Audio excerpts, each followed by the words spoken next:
अगर आप एक वीडियो एडिटर हो और वीडियो एडिटिंग कर रहे हो शॉर्ट्स या फिर रील्स या फिर टिकटॉक, तो ऐसे में जो आपको स्टाइल चूज करना है वो है फास्ट पेस एडिटिंग। क्योंकि आजकल का जो ट्रेंडिंग स्टाइल है वो है fast paced editing.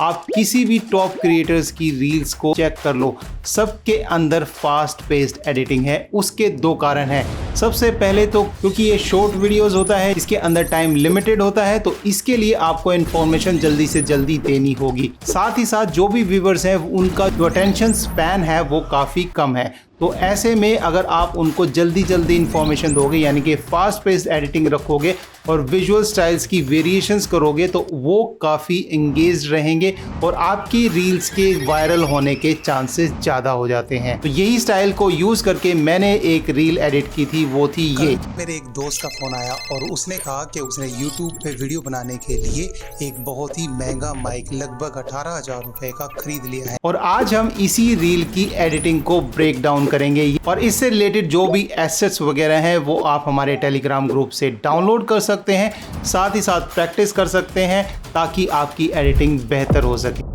If you are excited, अगर एक्साइटेड हो तो कमेंट में यस लिख दो, वरना नो लिख दो।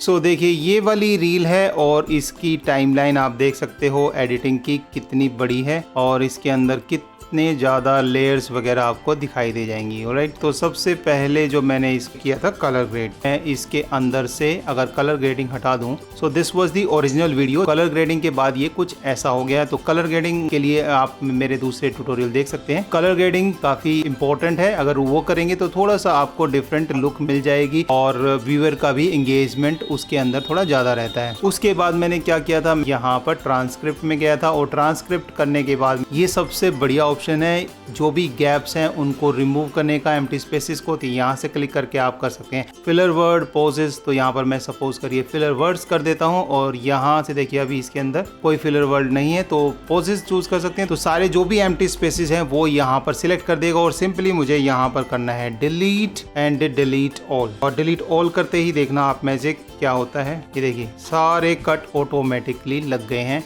तो सारा एम्प्टी स्पेसेस यहाँ से गायब हो जाता है। उसके बाद मैं इसको एक बार सुन के देखता हूँ और कोई भी प्रॉब्लम है जहाँ पर मैंने बार बार वर्ड को यूज़ किया है, कोई मिस्टेक की है, तो उसको मैं रिमूव मैनुअली कर देता हूँ। ऑटोमेटिकली ये काफ़ी टाइम बचा देता है। ये अगर मैं मैनुअली करने लगूँ तो इसके अंदर 15 से 20 मिनट, आधा घंटा भी लग जाएगा। ठीक है, तो उसके बाद देखिए अब मैंने इसकी क्या है ऑडियो क्वालिटी को इम्प्रूव कर लिया था। उसके लिए मैंने इसके ऊपर ड्रॉप किए थे 3 इफेक्ट्स। तो वो इफेक्ट्स हैं, देखिए सबसे पहले था डी नॉइज और ये डिफॉल्ट जो भी सेटिंग है प्रीसेट इसका वो मैंने लिया था इसमें। दूसरा है मल्टीबैंड कंप्रेसर और इसके अंदर यहाँ से एनहेंस हाइज ये वाला चूज किया था। ठीक है, इसमें आप ब्रॉडकास्ट भी चूज कर सकते हैं, उससे आपको काफी अच्छी साउंड मिलेगी। और उसके बाद है फिर ये वाला हार्ड लिमिटर, तो यहाँ पर क्लिक करेंगे तो यहाँ पर मैंने जो प्रीसेट यूज किया वो -3 dB। तो इससे क्या होता है, बेसिकली जो भी वॉल्यूम जहाँ पर भी आपने मंदा बोला है या तेज बोला है तो उन सबको वो सेट कर देगा -3 dB के। तो उससे सुनने में यूजर्स को काफ़ी बेहतर एक्सपीरियंस होगा, क्योंकि अगर कहीं पर मंदा बोल रहे हो, कहीं पर तेज बोल रहे हो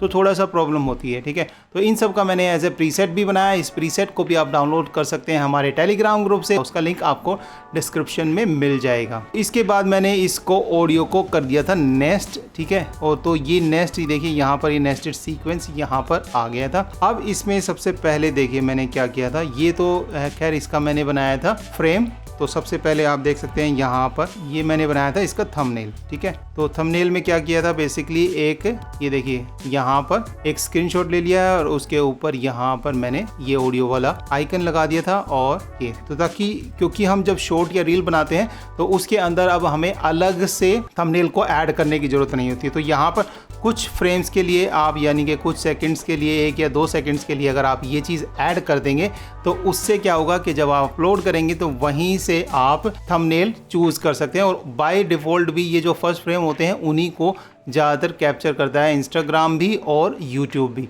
तो वो ऑटोमेटिकली ये ले लेगा। तो आपको थंबनेल अलग से बनाने की ज़रूरत नहीं है और थंबनेल होना भी इम्पोर्टेंट है, ये भी आपको पता होगा। ठीक है, अब आते हैं नेक्स्ट पार्ट पे।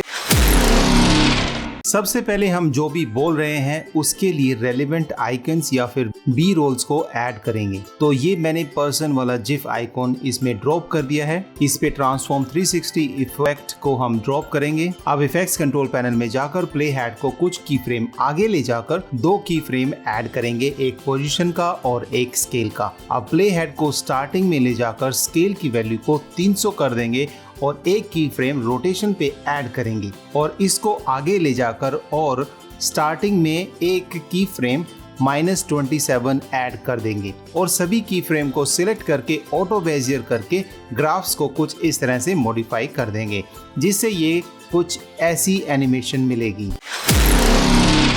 अब इस आइकन वाली लेयर को एक ट्रैक ऊपर ले जाएंगे क्योंकि नीचे हमारी बैकग्राउंड आएगी। उसे लाने से पहले हमें उसके लिए जगह बनानी होगी स्क्रीन पे। और इफेक्ट्स कंट्रोल पैनल में से प्ले हेड को यहाँ रख कर इसकी पोजीशन को कुछ यहाँ कर देंगे, इससे एक की फ्रेम ऐड हो जाएगा। अगर थोड़ा जल्दी लग रहा है तो की कुछ फ्रेम्स आगे कर देंगे, जिससे ये रिजल्ट मिलेगा। अब फोन वाले आइकन को टाइमलाइन पर ले आओ। इस पे भी ट्रांसफॉर्म 360 इफेक्ट ड्रॉप कर दो और फोन के स्केल को और पोजीशन को एडजस्ट कर लो जहां पर ये फाइनल रहेगी। अब इफेक्ट्स कंट्रोल पैनल में से प्ले हेड को आगे ले जाकर एक पोजीशन और रोटेशन का की फ्रेम ऐड कर दो।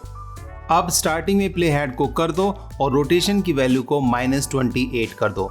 अब पोजीशन को आउट ऑफ फ्रेम कर दो, जो की वैल्यू होगी अराउंड -808। अब इसके ग्राफ्स को भी मैनिपुलेट कर दो और ऑटो बेजियर करके कुछ इस तरह से बना दो। अब की बार पीक सेंटर में रहेगी, जिससे हमें कुछ ऐसा रिजल्ट मिलेगा।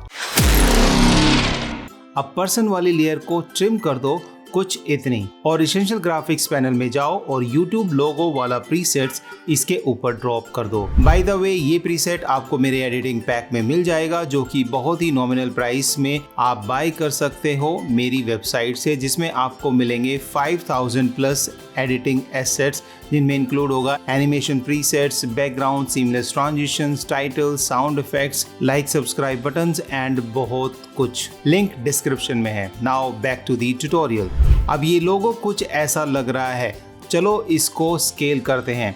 तो एसेंशियल ग्राफिक्स पैनल में जाके ये YouTube लोगो पे क्लिक करके और इसको माउस की मदद से स्केल कर देंगे और इसको थोड़ा ऊपर भी कर देंगे। अब फोन वाली और YouTube लोगो वाली लेयर को थोड़ा और एक्सटेंड कर देंगे। अब टाइम है अपना नेक्स्ट सीन बनाने की। See you in the next scene.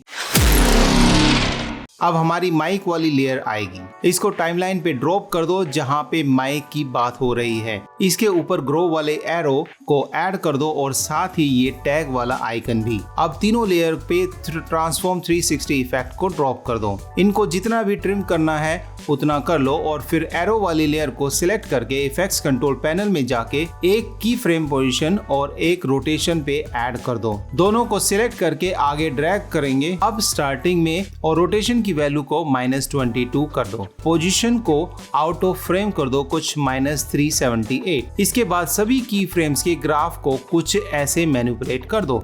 इसमें हमें ये रिजल्ट मिलेगा। अब टैग वाली लेयर को आगे ले आओ। इसको सिलेक्ट करके इफेक्ट्स कंट्रोल पैनल में इसकी पोजीशन और स्केल को एडजस्ट कर लो और इसके हिसाब से ग्रो वाली लेयर की पोजीशन को भी एडजस्ट कर लो। लेकिन यहाँ पे मुझे लग रहा है कि इसकी जगह वॉलेट वाला आइकन सही लगेगा, सो उसको ड्रॉप करके उसकी स्केल और पोजीशन को एडजस्ट कर लो। अब इस पे भी ट्रांसफॉर्म 360 इफेक्ट डाल के इफेक्ट्स कंट्रोल पैनल में जाके प्ले हेड को कुछ फ्रेम्स आगे ले जाकर पोजीशन और रोटेशन पे की फ्रेम ऐड कर दो।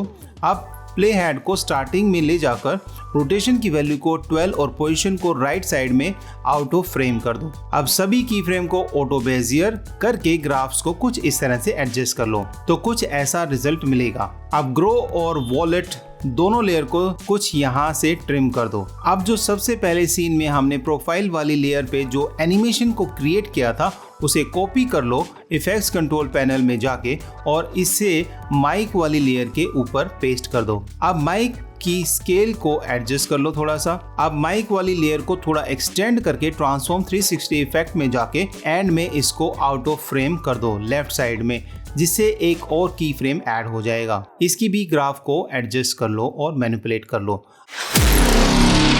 अब माइक के प्राइस वाले स्क्रीनशॉट को टाइमलाइन पे ड्रॉप करके इस पे भी वही एनिमेशन को जो प्रोफाइल वाली सीन नंबर 1 से कॉपी की थी, जो अभी भी हमारे क्लिपबोर्ड पर ही है। बस आपको सिंपली कंट्रोल V से पेस्ट कर देना है। अब इसके स्केल और पोजीशन को एडजस्ट कर लो बेसिक प्रॉपर्टीज में से। अब प्ले हेड को कुछ की फ्रेम आगे ले जाकर 100 स्केल का एक की फ्रेम ऐड कर दो और प्ले हेड को कुछ और आगे ले जाकर स्केल को थोड़ा और इंक्रीज कर दो, जिससे कि ये विजुअली थोड़ी सी अपीलिंग लगेगी। अब इसके एंकर पॉइंट की मदद से इसे फ्रेम के सेंटर में ले आओ। अब माइक के ऊपर एंड में कार्ट वाले आइकन को ऐड कर दो और माइक वाली लेयर को सिलेक्ट करके जहां से कार्ट वाली लेयर स्टार्ट हो रही है वहां पे प्ले हेड को ले जाके ओपेसिटी पे एक की फ्रेम ऐड कर दो और कुछ की फ्रेम आगे जाकर ओपेसिटी को 0 कर दो, जिससे जब कार्ट वाली लेयर आएगी तो ये डिसअपियर हो जाएगी। और कार्ट पे भी simple move in animation create कर दो और ऐसे ही करके सारे सीन को एडिट कर लो। इसके बाद स्टार्टिंग में टॉकिंग हेड वाले शॉट पे एक एडजस्टमेंट लेयर को ऐड करके इस पे इंट्रो रोटेशन वाला प्रीसेट अप्लाई कर दो, जो कि मैंने अपने पिछले ट्यूटोरियल्स में आपको प्रोवाइड किया है। उससे ये कुछ ऐसा लगेगा। और अब मेरे बैकग्राउंड वाले पैक में से ये मोशन बैकग्राउंड को लेयर 1 पे ऐड कर दो, जहां पर भी आइकन आ रहे हैं। और ऐसे ही सारी रील्स को एडिट कर लो और लास्ट में इस पे कैप्शंस को ऐड कर देना। ऑटोमेटिक कैप्शन कैसे ऐड करते हैं इसे मैंने बताया है इस वीडियो में, इसका लिंक आपको डिस्क्रिप्शन में मिल जाएगा। और अगर आप वायरल रील एडिटिंग सीखना चाहते हो तो इस प्लेलिस्ट को जरूर देखना। और ये है हमारा फाइनल रिजल्ट। कल मेरे एक दोस्त का फोन आया और उसने कहा कि उसने YouTube पे वीडियो बनाने के लिए एक बहुत ही महंगा माइक लगभग 18,000 रुपए का खरीद लिया है, लेकिन ऑडियो क्वालिटी अभी भी सही नहीं आ रही। क्या करूं? तो मैंने कहा अरे भाई, अगर ऑडियो क्वालिटी इंप्रूव करने की तो महंगा माइक लेने की क्या जरूरत थी? आपका पुराने वाला माइक ही काफी अच्छा था। तो चाहे आपका कोई भी माइक हो, अगर आप प्रीमियर प्रो में ये 3 सेटिंग्स को अप्लाई कर लोगे तो आपकी ऑडियो क्वालिटी बिल्कुल क्रिस्प एंड प्रोफेशनल हो जाएगी। और वो 3 इफेक्ट हैं ये। Till then, keep editing and unleash the creative in you. Bye.